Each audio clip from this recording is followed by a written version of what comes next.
Okay, our second question is, how can you hold the paradox of, you know, doing and not doing, knowing and not knowing that we're Right, always taught? right, absolutely. I'll phrase that as the paradox between effort and no effort, Yes.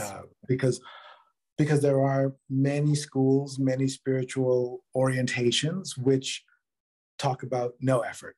The tradition I came out of, which is the Advaita Vedanta tradition of Hinduism, is that kind of a school.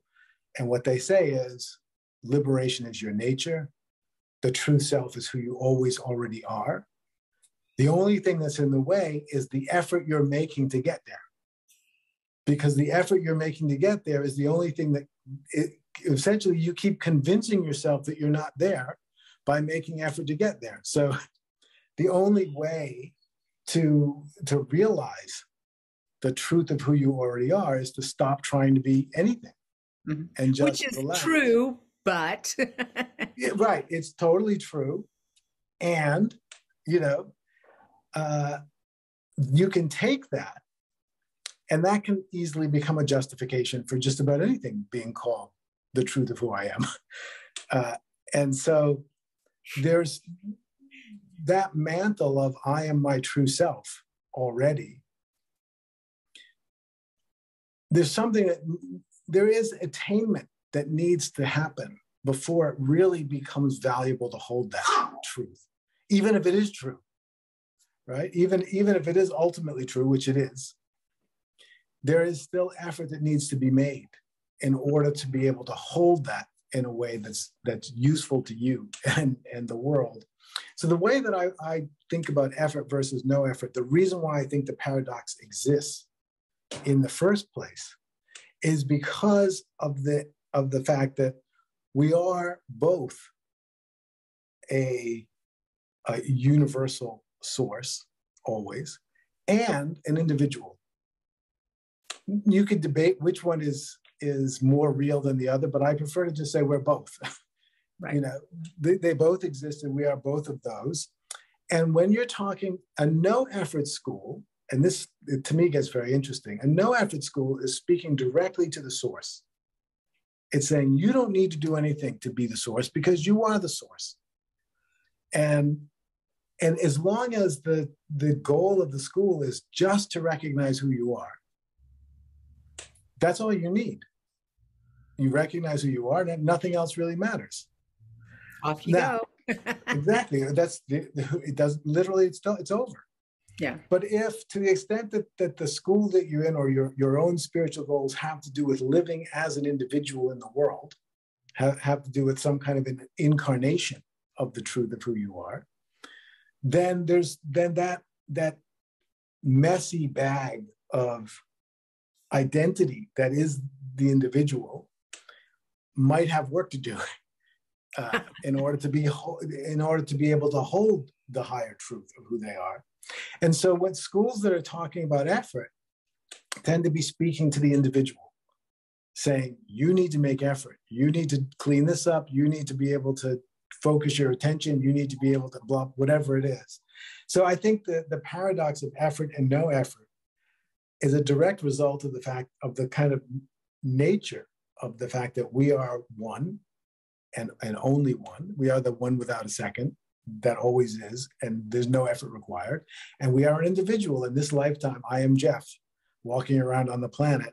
And if I care, if I don't care what Jeff does, if all I care about is recognizing my godhood, then the no effort school is plenty. You don't really need anything else. But if I, for whatever reason, care about how Jeff manifests in the world, then there may be effort required.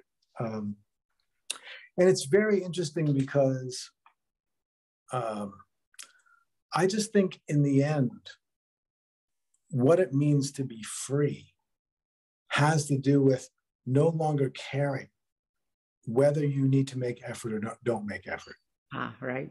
Right. So if there's an attachment to either not making effort or an attachment to making effort, there's not freedom. Right. So freedom is if no effort is what is required, no effort is what I do. if effort is what's required, effort is what I do, because I'm free to do either. Ultimately freedom means, I love the expression, I don't have a dog in this fight. Right. It's whatever is called upon in the moment is what I do. I, as you know, I'm very busy. I write tons of books and I like to share about ideas and I love ideas. And a lot of people who come out of that more no effort school will say, why are you doing all this? Right. There's nothing to do and there's nowhere to go and there's nothing to learn. So why are you writing a bunch of books that are, ultimately going to be misleading?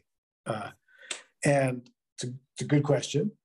But what I say is, according to my understanding of surrender, I don't really get to make that choice. The books get written through me. I don't feel like I'm making a decision that I want to write a lot of books. I can't tell you how many times I've come to the decision that I'm going to stop writing books. And then what happens? Another one starts coming out. And I'm like, okay, this is, I'm really beyond effort or no effort. Fundamentally, I believe in surrender to the divine.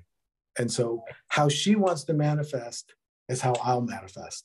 Right. And if she wants to manifest as writing, then I'm willing to do that. And if she wants to manifest as me, sitting on a mountaintop quietly, I'll manifest as that. As I said, I don't really have a dog in that fight. This life is not for me anymore.